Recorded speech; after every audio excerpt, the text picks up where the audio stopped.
welcome to the channel of the K series build.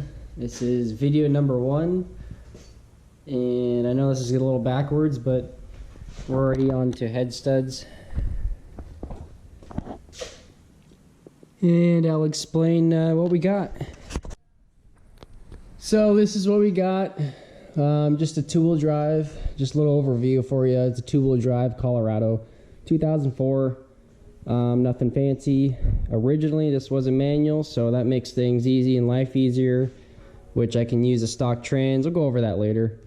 But anyways, this is what you got when you remove the engine. Had a 2.8 or 2.5 liter, some big 4-cylinder, so you know anybody can remove a motor, so that's why I didn't film that. It's just kind of that thing's blown up anyways, so bye to that. And you know, the truck's okay. It's got his stuff, you know, damaged over the years, but for a little budget build, I think this will do. It's okay. It's nice and square. It's still new enough where I can make this work, I think. Another day here, working in the garage on the Colorado. So today, we got our main focus is on this oil pump. So K20 oil pump, original K24 oil pump. This has balance shafts in it. Horrible for power, great for drivability. So this is a different, smaller oil pump, but it's a thing to do. Windage tray to match it. All new Honda bolts, chain. That's the usual K24 stuff. This is a K24 US accessories water pump housing, and since I got my motor from Japan, it has a different accessory design, so that means this whole block here is what's on the table over there. It'll replace this, so I can go to AutoZone and buy an alternator for this thing instead of, you know, only being able to find one in Japan. That ain't gonna work out. So that's the major to-do for this weekend, or probably tonight. And then after that, we can maybe get our adapters going. This goes on the crank, all new ARP hardware.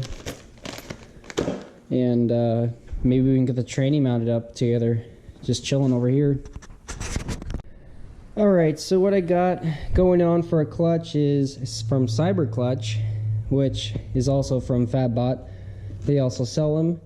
And this is a stage 3 LS3 clutch, so I think this thing will handle all the power that a stock turbo series can make, and that's what I got for now.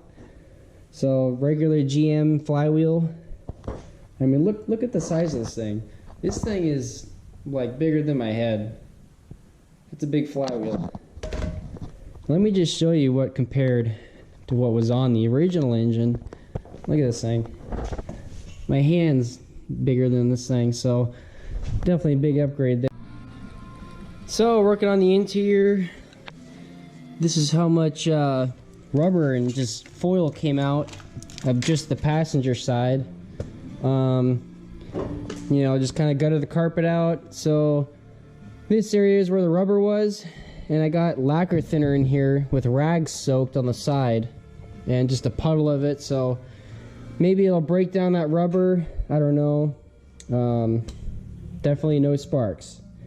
No sparks nor torching while this is in the car, because this is all just lacquer thinner. So, you know, like proper ways to use dry ice, but let's be honest here, I'm on a budget, so I'm just your regular backyard guy, trying to do the best I can. But anyways, all the carpet's out. I'm just gonna leave that guy alone. I'm not gonna touch that that sound deadening. And I think for in the meantime, I will use bed liner roller, and it comes in a can, and I can just roll it on in here, and I think that'll be good enough for now.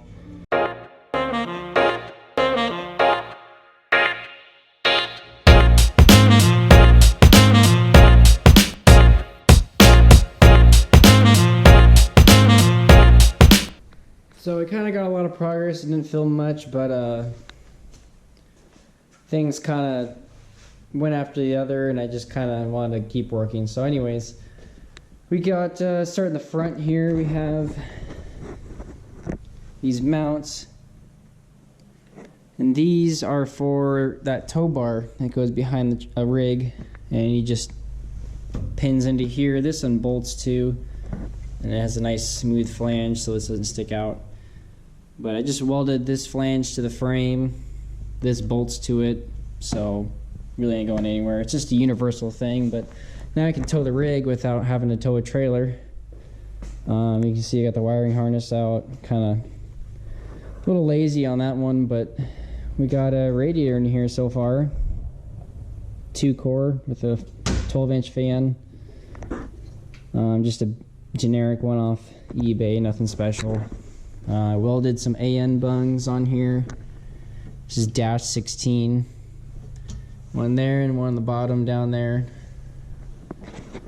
Fits pretty good. I had to flip this mount upside down because this is for a 2006, but it fits just fine, and I don't think that thing is going anywhere anyways. So got that figured. So I'm in the garage, and after editing some video, editing the first clips of random footage that I got of just working on the truck, it's kind of a jumbled mess, but I'm gonna make this kind of a halfway point of this video, where I'm gonna do an update and just kind of a overview of what's gone on so far. So we'll go take a look at this and kind of recap what I've done so far, which I think may be halfway through this entire build until this thing gets running. So anyways, these are just toe brackets that I got, universal, nothing fancy. Those are just welded on there so I can tow the truck without a trailer. Radiator off eBay, just aluminum. Nothing fancy here. I welded some AN bungs to it when that showed up. Made my first line here. And then the motor mounts.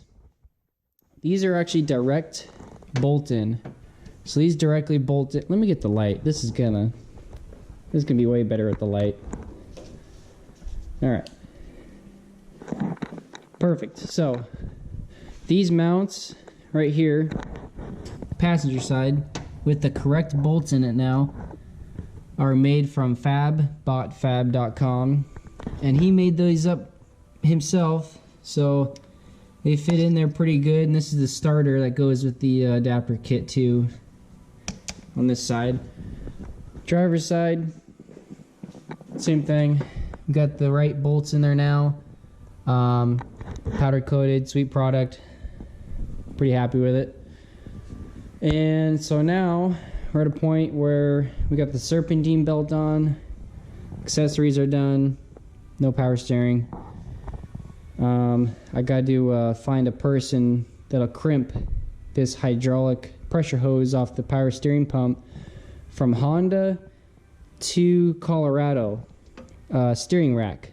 So these fittings are the same size, 3/8, shouldn't be a problem. I have a local guy down in Ballard that might be able to hook me up on that. And in the back here, in order to make this work, we have this CNC billet aluminum housing from K-Tuned, and this is a water redirect. So normally this is a front wheel drive car. The water outlet goes that way towards the middle of the engine bay, but this is rear wheel drive. So this provides you to run an AN line. So this AN line will be similar to this hose down here, and I'll go from this AN line around to the green guy right there, and that'll be the complete. That should still work. So we're looking at starter wire. I just kind of routed around temporarily. And then these two posts will also need power from the battery. So I've made a little diagram here, kind of map things out. to what needs to happen with the this is only positive terminal, so alternator feeding the distribution box with the fuses, the battery to starter, and then from that point, that side of the engine bay, we go to the Haltech ECU that sits on the passenger side near the glove box. And I've already got a hole cut out for that. I don't know if you can see it way down in there. There's a hole way back in there. And I do have this truck pretty much gutted, so this is getting empty. And this heater core box just falls out. Yeah, there's my hole right there. I don't know if you can see on the camera, but right there, that is the 2-inch hole that I had to drill through right next to the other harness there. That will be the Haltech engine management. Will go through that. And this inside's still a work in progress, but I'm leaving it open right now because there's a lot of access to like the pedal. See, that's a throttle pedal, and that is drive-by wire, so I need to expose these wires down here so my Haltech can feed off that and tell the engine, you know, how much throttle to give it.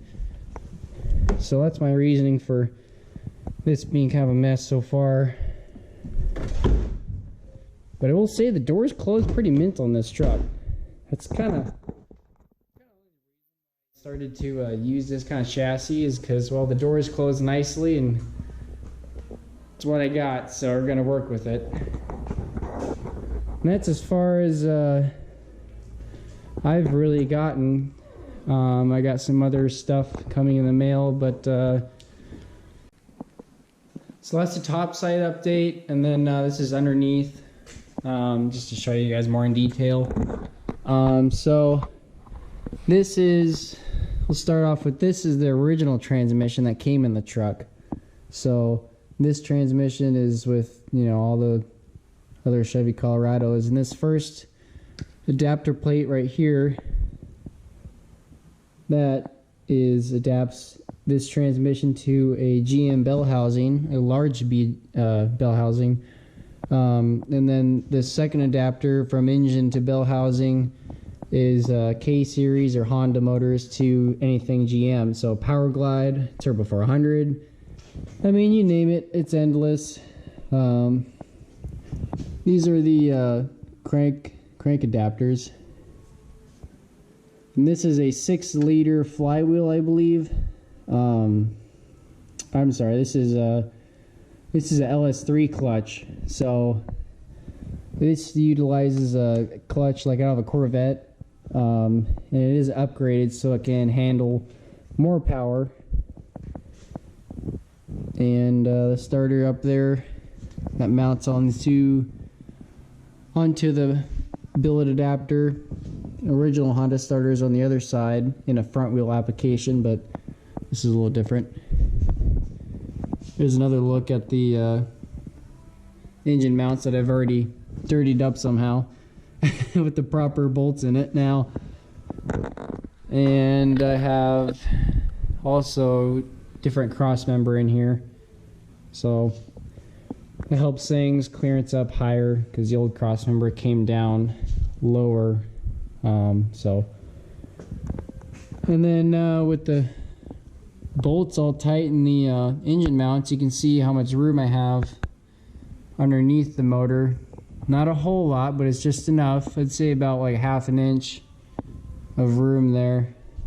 I don't know if you can see that with the light or not. Yeah, it's probably better right there. Yeah.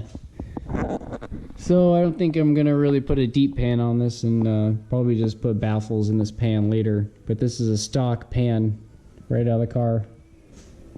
And there is also a K20 oil pump in here in the motor, and also head studs. That's the only upgrades to the motor so far. So we'll see how far that goes. Yeah, that'll about wrap it up. Sorry, it's kind of taking a little longer to get this video out. It's kind of my first time late night, you know, right now. So I thought I'd give a decent update and make sense of everything. So thanks for watching, and maybe I'll see you in the next video.